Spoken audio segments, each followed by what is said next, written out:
nous vous prions de bien vouloir vous abonner et activer la flèche de notification pour suivre encore plus d'autres vidéos. Nous avons dit comment être en joie. Nous ne pouvons pas parler de la joie sans toutefois parler de la tristesse. La tristesse engendre la colère. La colère engendre l'amertume, l'inquiétude, la désolation, le trouble, la maladie et enfin la mort. Il faudrait que nous arrivions à manifester de la joie parce que cela y va de notre bonne santé, parce que cela y va de notre paix. Il y a des personnes aujourd'hui qui sont malades, il y a des personnes aujourd'hui qui sont troublées, il y a des personnes aujourd'hui qui ne sont pas stables. Parce qu'à quelque part, leur cœur était rempli de tristesse, leur cœur était rempli de colère, leur cœur était rempli d'amertume, d'inquiétude et de désolation. Et cela a fini par provoquer des sécrétions en eux qui ont fini par engendrer la mort.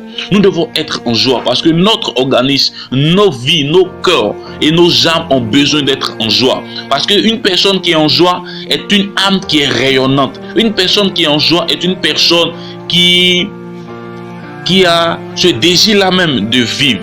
Vous voyez, comment être en joie? Pour être en joie, c'est très simple. Il faudrait être en paix avec soi-même. Il y a des personnes, suite au combat qu'ils ont reçu, suite aux difficultés qu'ils traversent, ils sont remplis d'amertume, remplis d'inquiétude, remplis de troubles. Et ces choses engendrent en eux des sécrétions qui provoqueront des maladies au niveau de leur estomac. Nous devons être en joie. Et je l'ai dit, comment être en joie? L'une des premières faire manifester la joie, c'est d'abord être en paix avec soi-même. Oubliez ce que l'autre t'a fait. Fais l'effort de changer d'idée, de changer de mentalité. Fais l'effort d'oublier si c'est possible. Et la deuxième raison, c'est être en paix avec les autres. Il faut être en paix avec ton entourage, être en paix avec tes enfants, avec ton mari, avec ta femme, avec les gens avec qui tu travailles. Alors, l'une des raisons aussi qui pourra te maintenir dans la joie, c'est d'abord la musique. Mais pas n'importe quelle musique, mais les musiques qui te procurent des conseils, qui changent ton moral, lui, et qui t'encouragent à toujours aller de l'avant. C'est pourquoi vous devez écouter des musiques qui sont positives, des musiques qui vous encouragent, des musiques qui... Vous voyez, tu peux écouter une musique qui dit... Oui, malgré les hauts et les bas, j'irai de l'avant. Vous devez écouter des musiques qui vous disent, malgré mes chutes, malgré mes adversités, je sais que j'irai de l'avant. Je sais que même si je suis tombé, je me relèverai plus tôt. Il y a des musiques que vous devez écouter. Et parce que vous écoutez ces musiques vont affecter vos systèmes nerveux. Ces musiques vont influencer votre manière de penser, de réfléchir. Et alors, la joie inondera votre cœur. Il est dit comme ça, j'avais dit, nous devons écouter de la musique parce que la musique favorise la joie dans notre cœur. Mais j'ai précisé, pas n'importe quelle musique. Vous savez, il y a des musiques, lorsque tu les écoutes, cela même, au lieu de te donner la joie, cela engendre encore l'inquiétude, l'amertume et cela te rend trop émotionnel. Et quand tu es trop émotionnel, c'est difficile pour toi de manifester la joie, de manifester l'amour. C'est pourquoi j'encourage chacun d'entre vous, vous qui êtes en train de m'écouter et de suivre la vidéo, de beaucoup écouter les musiques, même pas n'importe quelle musique, des musiques qui vous encouragent, les musiques qui vous ressourcent l'esprit, des musiques qui vous procurent du conseil, qui vous prodiguent des choses bonnes et merveilleuses. Vous voyez, c'est l'une des raisons pour lesquelles vous devez écouter de la musique pour être toujours en joie. Et j'ai dit pour être en joie, c'est très simple.